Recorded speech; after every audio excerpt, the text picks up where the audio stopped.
असम के मुख्यमंत्री हिमंता बिस्वा शर्मा का मस्जिदों पर सबसे बड़ा ऐलान। हिमंता का ऐलान, अब असम में मस्जिद बनाना नहीं होगा आसान।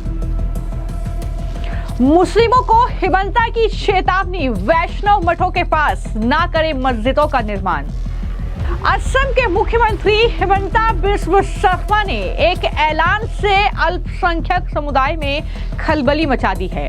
हिमंता बिस्वा शर्मा ने ऐलान कर दिया है कि असम के पारंपरिक सत्र यानी वैष्णव मठों के आसपास मस्जिदों का निर्माण नहीं होगा। गोमांस का सार्वजनिक उपभोग ऐसे धार्मिक स्थलों के पास ना किया जाए, यह भी बड़ा बयान असम के मुख्यमंत्री की तरफ से दिया गया है। यानी अपने बयान में अल्पसंख्यक समुदाय खासकर मुस्लिमों से सीधे अपील जो है वो हिमंता बिस्वा शर्मा ने की है और कहा है कि वो वैष्णव मठों के आसपास मस्जिदों का निर्माण ना करें। असम के मुख्यमंत्री ने लगभग एक ऐसा ऐलान कर दिया है जिससे असम में नई मस्जिदों के निर्माण की संख्या अब प्रभावित हो सकती है।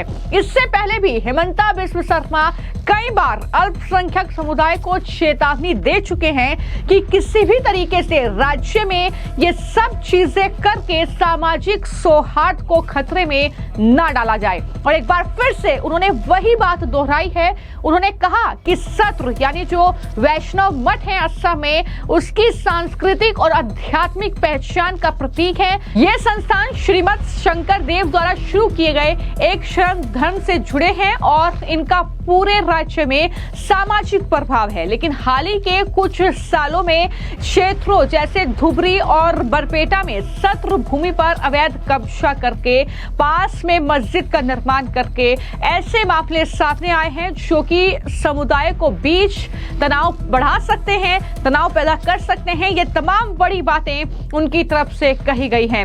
साथ ही हिमंता बिस्वा शर्मा ने जो बीते मामले हमने देखा है कि किस तरीके से बाहरी लोग उसमें घुसपैठ कर जाते हैं, मामला काफी ज्यादा बढ़ जाता है। लेकिन उसको लेकर भी मुख्यमंत्री ने कहा कि जब सत्रों के पास यानी वैष्णव मठों के पास मस्जिद बनती है और वहां पर अजान की आवाज नमघर यानी कि सत्र के प्रार्थना स्थल से टकराती है या जब सत्र के पास गोमांस पकाया जाता है तो ये एक नॉन नेगोशिएबल पॉइंट बन जाता है। उन्होंने कहा कि अगर किसी स्थान पर टकराव की स्थिति बनती है तो वहां पर बाहरी जो लोग हैं उन्हें पीछे हट जाना चाहिए, ना कि स्थिति को और ज्यादा बिगाड़ना चाहिए। यानी सीधे और साफ शब्दों में चेतावनी एक तरीके से दे दी गई है। यहां पर अपने इस पूरे ऐलान के दौरान सीएम हिमंता ने अंतिम रिपोर्ट का भी जिक्र किया और कहा कि सत्र आयोग की अंतिम रिपोर्ट जो है वो हमें सौंप दी गई है, जो सत्र भूमियों की स्थिति और समस्याओं की समीक्षा के लिए 2021 में बनाई गई थी। इस आयोग ने 126 सत्रों का दौरा कर रिपोर्ट में कई सुझाव दिए हैं। हिमंता बिस्वा शर्मा ने कहा कि राज्य सरकार सभी 922 सत्रों को सशक्त नहीं कर सकती, इसलिए जनता से अपील है कि वो सत्र यानी वैष्णव मठों की रक्षा और उनकी सांस्कृतिक भूमिका को बनाए रखने में अपना सहयोग करें। और बता दें कि जो सत्र है असम में मौजूद वैष्णव मठ है जो नव वैष्णववाद से जुड़े हैं और इस तरीके से उसको लेकर भी सीएम हिमंता की तरफ से ये बड़ी बातें कही गई हैं। अब ऐसा लग रहा है कि मुख्यमंत्री के इस ऐलान के बाद 126 जो सत्र का दौरा इस आयोग ने किया है, जो रिपोर्ट आई है, कहीं ना कहीं नई मस्जिदों का निर्माण अब असम में मुश्किल होगा।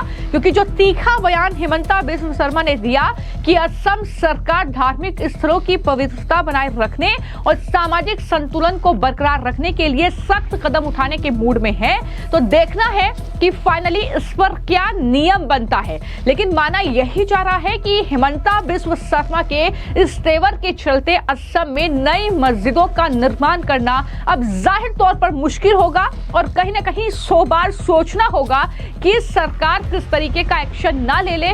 इस तरीके से अगर मस्जिद का निर्माण होता है और उससे किसी भी तरह की परेशानी अगर वैष्णव मठ को पहुंचती है, वो अजान के जरिए हो या निर्माण के जरिए हो या वहां पर गो मांस पकाने के जरिए हो। तो ये तमाम चीजें स्पष्ट कर दी गई हैं और किस तरीके से इससे पहले प्रेस कॉन्फ्रेंस भी सीएम हेमंता ने की थी और कई बातें उनकी तरफ से कही गई थी। जरा सुनिए उन्होंने क्या कुछ कहा था। দুটা খণ্ডত সত্ৰ আয়োগে এখন বিস্তৃত প্ৰতিবেদন চৰকাৰক দাখিল কৰিছে। এই প্ৰতিবেদন কেইখন আমি পৰীক্ষাও কৰিম আৰু খুব সোনকালে অসমৰ সত্ৰসমূহক নিৰবিচ্ছিন্নভাৱে সহায় কৰিবলৈ আমি পাৰ্মানেণ্ট আয়োগ এখনক উপযুক্ত বাজেটেৰে সৈতে পাৰ্মানেণ্ট সত্ৰ আয়োগ এখন নিৰ্মাণৰ কথাও চৰকাৰত ইতিমধ্যে আলাপ আলোচনা হৈ আছে। যিখন আয়োগৰ আদালতৰ দৰে ক্ষমতা থাকিব আৰু চৰকাৰী বিভাগৰ দৰে বিত্তীয় ক্ষমতা থাকিব। এই সম্পৰ্কত আমাৰ চিন্তা চৰ্চা চলি আছে। ছেপ্টেম্বৰে হওক বা ফেব্ৰুৱাৰীয়ে হওক আমাৰ এই চৰকাৰখনৰ কাৰ্যকালৰ ভিতৰতে সেই আইনখন আনিবলৈ আমি চেষ্টা কৰি আছো। আজিৰ প্ৰতিবেদনখনে এই ক্ষেত্ৰত আমাক যথেষ্ট সহায় কৰিব। মই সকলোলৈকে ধন্যবাদ আগবঢ়াইছো। স্যার দেখিছে আপুনি যে বহুত বেদখল হৈছে, গতিকে সেইসমূহ বেদখল মুক্ত কৰিব দুটা ধৰণে আছে। কিছুমান বেদখল হৈছে, কিছুমান বিভিন্ন চৰকাৰী প্ৰক্ৰিয়াৰ মাজেৰে মালিকনা হস্তান্তৰ হৈছে। এতিয়া প্ৰতিবেদনখন দেখিলে আমি সেই ভাগ ভাগ কৰি কথাখিনি আমি উলিয়াব পাৰিম আৰু গোটেই প্ৰচেষ্টাটো সেইটো কাৰণেই হৈছিলে। গতিকে আমি প্ৰতিবেদনখন পৰীক্ষা কৰাৰ পিছত আমি গম পাম যে কোনবিলাক প্ৰত্যক্ষ বেদখল, কোনখিনি পৰোক্ষ বেদখল আৰু কিছু মাটি চৰকাৰী নিয়মেও ৰায়তসকলক এলটমেণ্টটো কৰা হৈছে। গতিকে এই বিভিন্ন ধৰণৰ সমস্যাবিলাক প্ৰতিবেদনখন পঢ়িলেহে আমি বুজি পাম। কিন্তু সত্ৰ আয়োগে প্ৰায়বিলাক সত্ৰৰ সৈতে জড়িত ভূমিৰ সমস্যাটো চিহ্নিত কৰিছে আৰু তেওঁলোকে চৰকাৰে বুজিব পৰাকৈ আজি অন্ততঃ উত্তৰ এটা প্ৰতিবেদন দুখনত সন্নিৱিষ্ট কৰিছে। तो लगातार असम के मुख्यमंत्री हिमंता बिस्व शर्मा असम की तस्वीर को बदलने के लिए एक्शन मोड में नजर आए हैं। फिर चाहे वो घुसपैठियों पर एक्शन लेना हो, फिर चाहे वो इस तरीके से सांप्रदायिक सौहार्द बनाए रखने के लिए एक्शन लेना हो, लगातार इस तरीके के फैसले देखने को मिले हैं।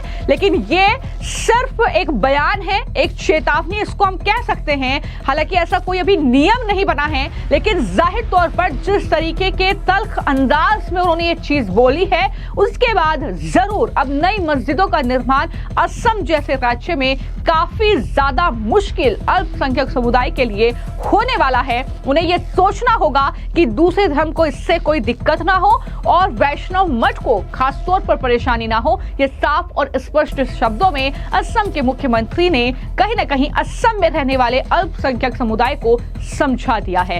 फिलहाल आपकी इस पूरे मामले को लेकर क्या राय है, हमें कमेंट बॉक्स में जरूर लिखें। धन्यवाद।